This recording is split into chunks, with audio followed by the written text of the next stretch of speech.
ApexTek Labs is an engineering design firm based in the heart of downtown Gainesville's business district. The mission of the company is to bring new ideas to life. The expertise of ApexTek's engineering team spans mechanical, aerospace, electrical, and computer engineering. Whether it's their own innovations or the innovations of outside entrepreneurs, the team can go from an idea to prototyping to manufacturing and to marketing the product or service worldwide. And to share information about the company with us today is Brad Gamble. And Brad's the Vice President of Sales and Marketing. He graduated from the University of Florida's Warrington College of Business back in 1999 and has been able to stay here and build his family's life in Gainesville. Brad spent 15 years with Infinite Energy, which is one of the largest retail energy companies in the Southeast, grossing over $500 million per year in revenue. As their VP of Sales and Marketing, he led all sales and marketing for the company. He now leads the sales and marketing for ApexTek and is building the framework to maximize all potential sales channels for their products and services. So please welcome Brad Gamble.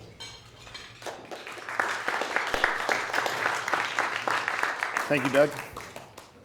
Well, thank you, everybody. As Doug said, I'm Brad Gamble. I'm Vice President of Sales and Marketing with ApexTek Labs. I moved to Gainesville in 1997 to go to the University of Florida. Graduated in 1999 and was a business major there. And when I graduated, I wasn't sure what I wanted to do. I did the typical career fair. Do I want to go to Target, Walmart, any of these big retailers that are looking for marketing majors? And I thought, you know what, I love Gainesville and I really don't want to do that. So luckily, when I was still in school, I was a sales representative for, at the time, a very small company called Infinite Energy. Actually, I believe we have another Infinite Energy ider right here. So I ended up graduating in December of '99, was hired as the supervisor of sales at Infinite Energy, and absolutely fell in love with it. The owners of the company are amazing. They mentored me.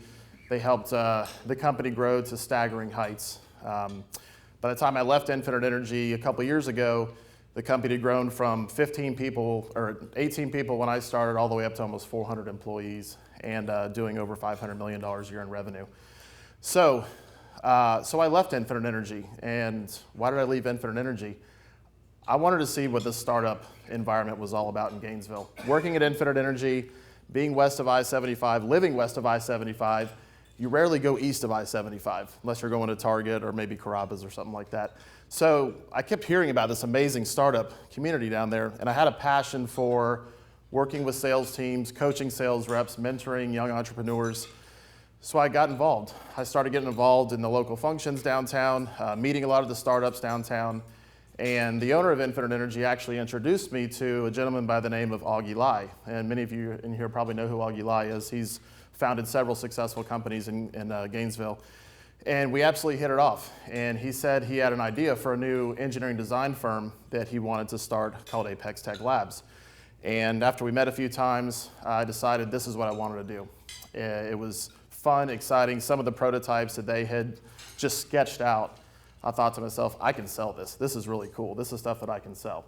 So I joined ApexTek Labs. The company was founded about a little over a year ago, and we are an engineering design firm. We bring ideas to life. We bring new ideas to life, whether it's our own ideas or it's the ideas of others throughout Gainesville and beyond.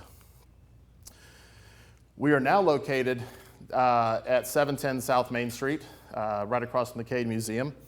We've built out a manufacturing space there. We have a team of engineers, developers, engineering interns that are helping bring new products to life. And our mission, not only is it to design, to engineer, to machine, to bring new ideas to life, it's to do it with the customer or the entrepreneur or the engineer, their experience at the forefront. What I did find is I was calling around to some of the local businesses that were in this field. It wasn't a great warm and fuzzy customer experience, and that's something that's very passionate to me, is taking care of customers. So we're trying to take world-class engineering and design and match it with an incredible customer experience, much of which I learned at Infinite Energy. So this is our leadership team. Of course, I mentioned Augie Lai, serial entrepreneur, has founded several companies in Gainesville. Augie was also a computer and electrical engineer at the University of Florida, and he's an accomplished musician. Our lead engineer, Cliff Steele here, and yes, that is a real picture of him, that's not photoshopped. He is our mechanical aerospace engineer. He leads our shop, and he's also a competition skydiver with over 3,000 jumps under his belt. So, this is where we're located. You say, oh, you're in the We Are Cheaper building. I remember, for those of you who lived here a while, I remember that guy on TV that used to sell audio equipment out of there. We're in that building now. It looks nothing like it did before, thankfully. And it's no longer red. We can't say the big red building. Now it's got kind of a Brazilian bakery flair to it now with the new color scheme. But this is our new shop, and we're directly across from the new site of the Cade Museum, where there's active building going on every single day, which I'm sure you all have seen. They're about to finish that cut through on Depot Ave to go straight through there as well. So the location we have now is amazing. It's amazing because it's very accessible, but it's also in the heart of so much creativity. Whether it's Hoach's Place across the street, the wood shop, all types of new startups in the downtown area there. So it's a really, really great place for us to be. So what do? We are a design firm. We have a multitude of things that we're doing right now at ApexTek Labs. But mainly, we want to take what's in somebody's head or what's in a rough prototype or something that we've designed and bring it to life, whether it's in the mechanical side, aerospace side, software side. We can help people bring their ideas to life. We have a 3D printing lab, and in this 3D printing lab, we have, I think we have three, or actually we might have four now, MakerBot 3D printers that are running night and day. We're constantly prototyping, constantly bringing it, and I'll show you some examples of what we've worked on here recently. But it's great because not only do we have the printing capabilities there, but we have the team that can help design the product to bring these prints to life. So this is our machine shop. So we've gone through and we've completely gutted and outfitted 4,000 square feet, 2,000 of which is our machine shop. In our office there, we've got a small collaboration office area, conference room, a shipping and fulfillment storage area, and then this is our machine shop in the back. In our machine shop, we have, actually I'll go over here. Yep. We have a whole bunch of different products in there and a whole bunch of different machines to make those products. Anywhere from a CNC burn table to our ironworker, Tormac. We have a full welding shop in there as well, and they're going all day long. And welding's actually a big part of what we do. Cliff, this is a picture of Cliff, our lead engineer right now. He is a master welder. We have another master welder on staff. One thing that's actually, we bought a new CNC burn table, and it's not cheap to buy one of those. But what we found is we've been able to help pay off the table by making signs for people. Just taking, whether it's a sign for their storefront, metal signs, wood signs. This thing is an amazing tool, and it's already starting to pay for itself. So another side of the business that we're starting to develop now is our software and app design. Augie's background is in vision processing, software development. He worked with Peoria. He's done a lot of work in that field. So we're actually doing a lot of prototyping now, helping inventors and entrepreneurs bring their apps, their software to life, and most importantly, give them a product that they can take to VCs, take to investors to show them this is what it can become to help them raise money for their company. So our revenue channels. So we have three main revenue channels for our company. When we first started the company, this was the most important one. We had some inventions, we had some ideas we wanted to bring to life. What we came to find, though, is that it takes a long time to make money doing that. So what we decided was, let's build out our machine shop, let's offer our prototyping services to others in the community, and also be able to machine products for other companies throughout Gainesville and beyond that helps them in their processes. We kind of look at it as, this pays the bills right now. This allows us to get a little bit more than paying the bills, and this is what's going to take us into the stratosphere. So what I wanted to do was talk about one of the products that we have to give you an example of how we take something from an idea to market. This product here, I'm not sure if you might have seen it online. If any of you guys follow us on Facebook, you might have seen it. It's called the HexoShelf. The HexoShelf is a modular shelving system. And what it is it's the ability for somebody to create any type of shelving system that they like based on hexagonal cells that we created. So this is huge in the wine industry. People who love wine can get affordable shelving for their wine cellars, wine rooms, displayed however they like. That was the actual inspiration behind this product design. So here's some pictures that we have of the product. This is actually a render right here, although it's a very good render.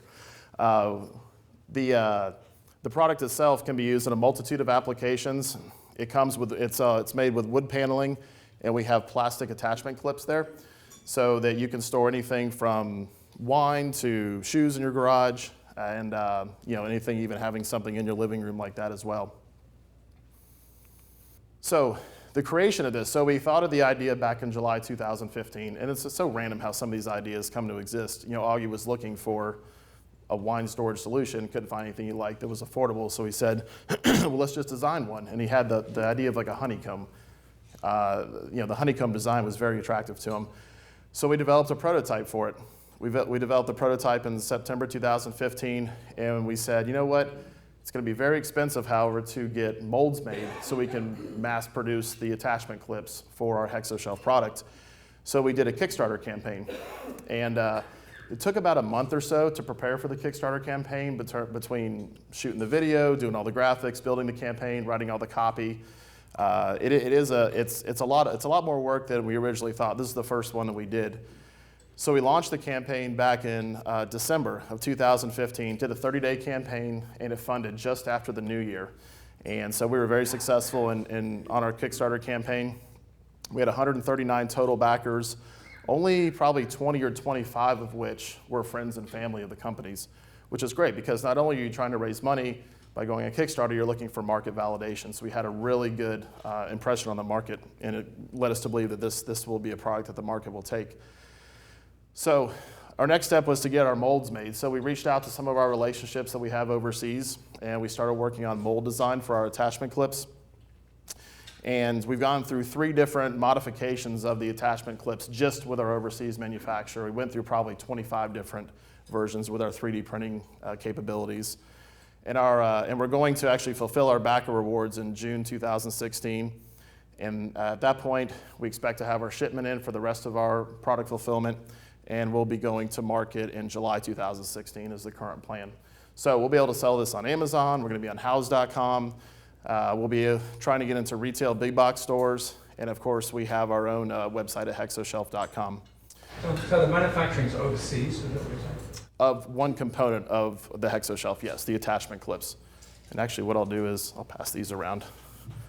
So these were the first prototypes that we made of the attachment clips on our 3D printers. So it ships in pieces and you assemble it? Yes. Yeah, so we get our wood shipments from Orlando, we get our attachment clips from overseas, and we package and fulfill all of our orders in-house right here in Gainesville. So it ships flat and the customer puts it together? Yes, ships flat. Very easy to ship. A little heavy with the wood, but from the size of the box, it's very, very small. You couldn't get those clips made in this country? They were so expensive, it actually took us to where it wasn't going to be affordable. We tried a couple different companies first, ones we even have relationships with, and unfortunately, overseas was a quarter of the cost that we found for making these. Does the wood come finished or unfinished and you finish it? Currently, the wood comes unfinished. Yeah, currently the wood comes unfinished. Now, down the line, as the product grows, as more and more people are buying this product, we plan to offer different color wood, even potentially go to a plastic, an all plastic version of it, which can be used. I've had some interest from restaurants that want this in their freezers for their wine storage. Instead of keeping their wine in a cardboard box in the freezer, they actually pull it out, put it in the freezer, but it has to meet certain restrictions, of course. It needs to slope for wine, doesn't it? I mean, for the... I'm sorry? Doesn't it for wine, it needs to be on a slope because of the... No. Or maybe that's just in this... No. I mean, it fits right in the back, and with the weight being on the back of the shelf right there. And typically the shelf will be up against a wall, most likely, especially if you're housing a large wine collection like that. So this is a picture of our first prototype that we developed. We had some extra filament that we used, which is why it's lime green right now. But But we developed our first prototype, and this is a picture of the injection molded clips that we got from China the first time around. This is our first clips that they made with the molds. The reason why they're pink and red and white is because it was around Valentine's Day, and that particular manufacturer at the time was doing a lot of Valentine's Day stuff, so they used extra product to make ours to look like a Valentine's Day. This is a couple of the marketing pieces that we've put together. We really think that the winery market is going to be a big market for this product because it's tough to make money in the wine business as it is, from what I've heard. So this is a great opportunity for a winery when somebody's going through the winery, touring it, buying wine, a great upsell opportunity for the winery. We can offer branded panels where we can burn a stamp, put a stamp or have a burnt stamp on the outside of it that will allow them to upsell their current wine that they're selling now. So we also made an extra large version called the Hexo XL. And the reason why we wanted to do that was because the strength was already there. And people were saying, man, I wish I could store bigger things in this, like my kids' stuffed animals or shoes in the garage or something along those lines. So we created the XL version, which is for sale on our website now, along with our regular Hexo shelf version. This is a picture of Augie showing how it only weighs about 12 pounds, so it's not that impressive. But him holding it over his head there. And this is our scientific testing of our giant Hexo 100 model. We created on our Kickstarter campaign, we had a Hexo 100, which is actually 100 cells in here. And we were testing the strength of it by having an intern sit on top of it. And it didn't bow whatsoever. And we have actually tested this with wine. We've actually put 100 bottles of wine. They were filled with water, but 100 bottles of wine, 100 bottles in the Hexo shelf, and it's done fantastic from a strength standpoint. So along with the products that we're creating, we have a very collaborative aspect of our and culture in our company. We have several different companies that actually work out of our office there. Many of these companies Augie's tied to as well. Spin Chill and ApexTek are two companies that came out of his Hacker House program in downtown Gainesville, both of which are doing very well right now. ToneRight is a company that he started probably about 6 to 8 years ago, and that company is housed out of our office as well. It's great for me because I can work with all these companies, help them with their sales and marketing, help coach them, help them develop sales channels, in addition to the products we have now. And this is a picture of us jumping in the air because every good presentation should have a picture. It's like a Toyota commercial. This is actually, we used to be housed on the top floor of the Siegel building until about 6 or 8 months ago. And so it was a great view up there, but it wasn't very good for manufacturing being in a residential suite. So it's me, Cliff, Augie, and a bunch of interns. That's it. That's all I had. Any questions? When you work with inventors whose ideas you're helping them bring to market, is your model that you're just paid for the service, or do you ever take any equity in the product as a compensation? It depends. We're open to, we've done it all different ways. Most of the time, somebody comes to us with an ugly prototype, and they want to make it better, cheaper, stronger, faster, and we help them with that. And that's been we bill them for engineering hours and hours machine time as well making it. And because of our relationships overseas now, we can help them if they need to find really, really low cost manufacturing after they've exhausted their resources here in the US. We can help them with procure product as well. Yes? Hi, Bradley, this looks awesome. So I see a lot of really physical type products in your stable, for lack of a better word that comes quickly. What would be your ideal customer? That's question number one. Question number two is, there's a gap between prototyping, like 3D machines can create, and maybe an initial run of 5,000 units of something to do market testing. Do you have plans to expand your manufacturing capability to be that low volume manufacturing, such as injection molding or anything like tool and die? I'll answer the second one first. Currently, we don't have any plans to have full-scale injection molding at our shop. We have little itty-bitty injection molders that aren't what you need for something like that. Right, for 5,000 you would. Correct. Now, what we can do is we can help that entrepreneur or inventor procure their product throughout the U.S. or off-site and assemble products, put products together, and then help them fulfill orders if they want to use that as well. So if they want to handle the idea aspect of it, the business aspect of it, and we can be small scale manufacturing and fulfillment, we can do that. We just wouldn't do a run of, we wouldn't make 5,000, we probably wouldn't make 5,000 units of anything right there. Right, and you can't do that with 3D printing. Correct, correct. The first question was, Ideal who's customer? your ideal customer? So, gosh, our customers have run the gamut. We've had everything from somebody who's been holding on to a really ugly prototype that needs help with it and heard about us, and we help them make that prototype awesome. It's somebody who just has an idea. It's a student that was sent to us from UF or from Santa Fe that needs help formalizing their idea. We don't do a lot of products directly from say from a napkin or from a sketch. We can, but really our wheelhouse is helping people that have a prototype that needs a lot of work. So they have a very basic rudimentary prototype that we can bring it almost to the point where it's ready for manufacturing. Electrical meaning mechanical? Yeah, mechanical, yeah, but definitely mechanical. And also the software side as well, since that's Augie's specialty. Really, the way the company's been framed now is Augie is very good at the software and app design, development, vision processing. Cliff handles all of our mechanical, aerospace, and I handle all the sales and marketing for it. So it's a good trifecta there. That sort of leads me to my question, my questions. So you have, because what you're doing is so diverse, you really have multiple target markets. One is a retail market, and then the other is this sort of entrepreneurial development, right? So how are you marketing this? How do people find out about you? And how are you broadcasting your message to these people for prototyping and development and for your retail market? So for the prototyping, amazingly, it's been a lot of word of mouth to start. We've been really, really busy, which is a great problem to have. We haven't had to do too much advertising. The most we spent on advertising so far is a $300 banner on the outside of the building, and it's been amazing. We get walk-in traffic all the time. And again, being in that location is so key because there's probably 10 or 20,000 cars a day that go through there. And now, in terms of taking our products to market, now that's another story. So the first product that we're actually taking to market is the HexoShelf shelving system. That's going to be more robust. At some point, we're going to have a digital marketing team, a sales team, be able to leverage relationships out there into big box retail to do that. And that's more than what we have right now. But as that demand comes, we'll have to fulfill that demand.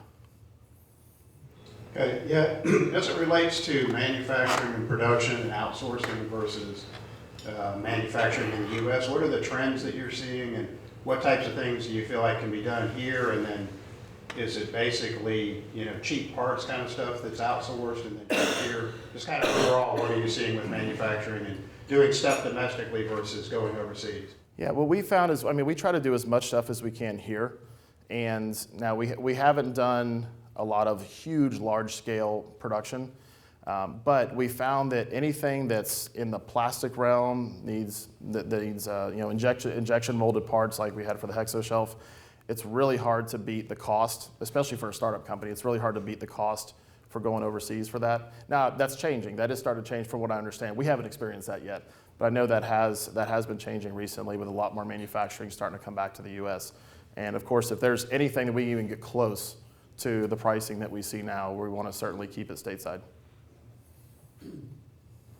A large part of what you're doing there is in volume or bulk and weight seems to be the plywood. Would there be a possibility that you could sell the clips and perhaps a template, and somebody goes to Lowe's and buys the plywood, clumps it up, and puts it together? That's a great question. We had that question several times on our Kickstarter campaign from our backers and from others that were interested in the product. To start, we want people to see the product as it is and get the product as they see it. So when they see the product in its form already developed, whether on our website or a third-party shopping site, we want them to receive what they see. Now, we haven't ruled out selling the clips individually.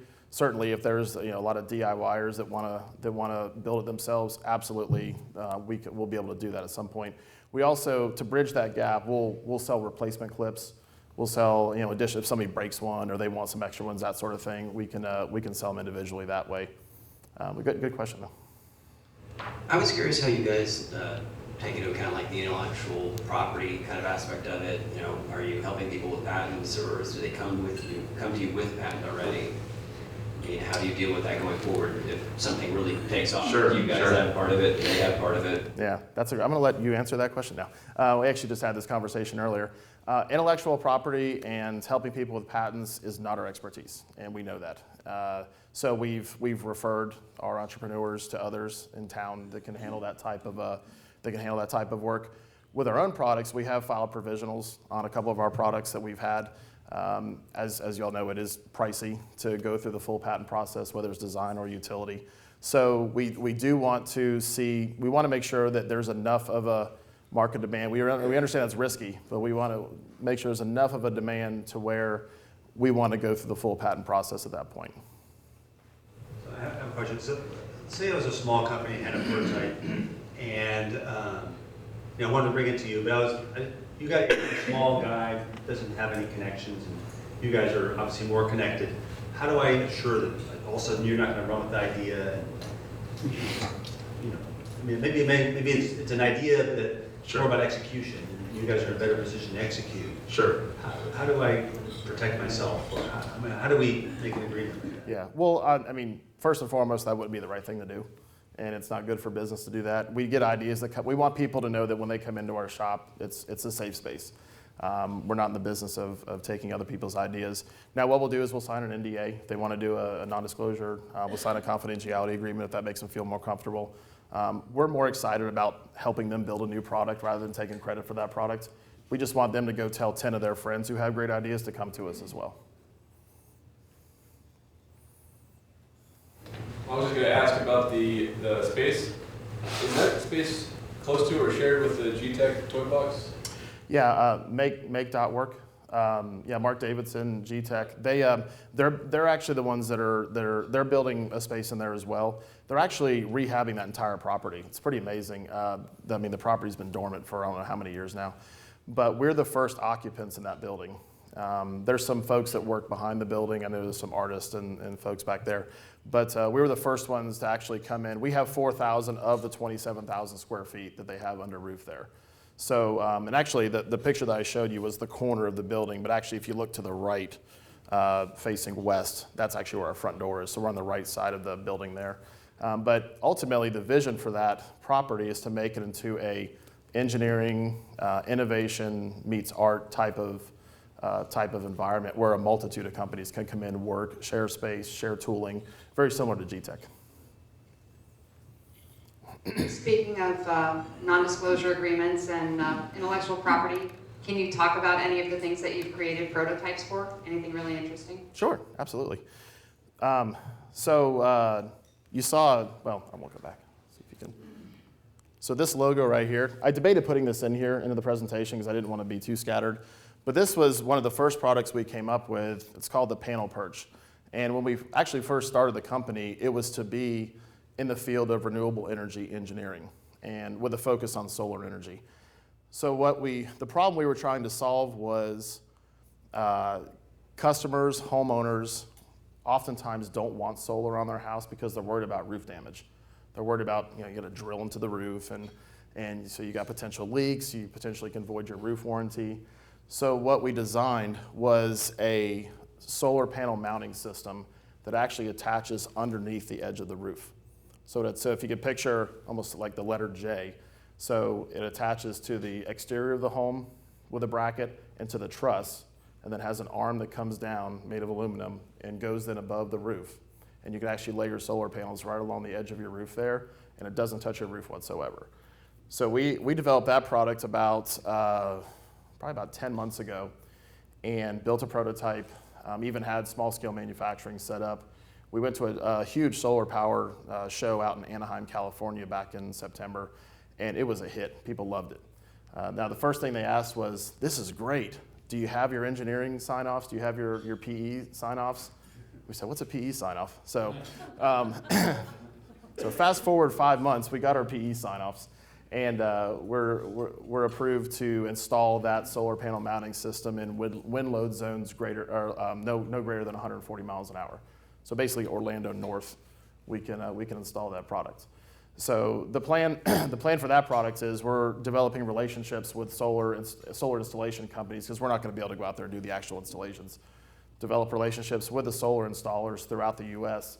that can have this in their arsenal when they go out and meet with customers to combat one of the common objections, which is they don't want to damage their roof. We expect it to be really popular for Spanish and barrel tile roofs, those big $100,000 roofs on those houses that people are scared to death to put solar on. So we're expecting that product to really start this summer, really start taking off. So, I mean, solar is growing exponentially. It's amazing with the price drops in solar and everything. So we want to be able to ride that wave. Any more questions?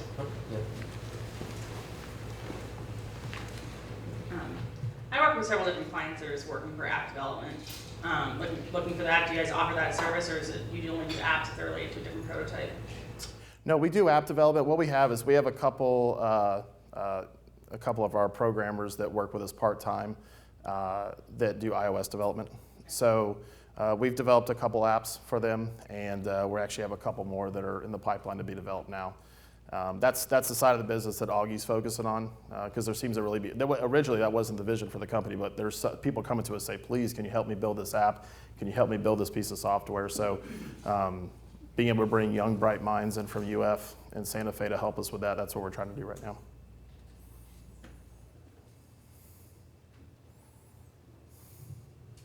Okay, thank you so much. And we have our traditional game. Perfect timing, I thought. For you, this is our game pin that we share with your presenters. Thank you so much. And I presume you'll be here for a few minutes if that's all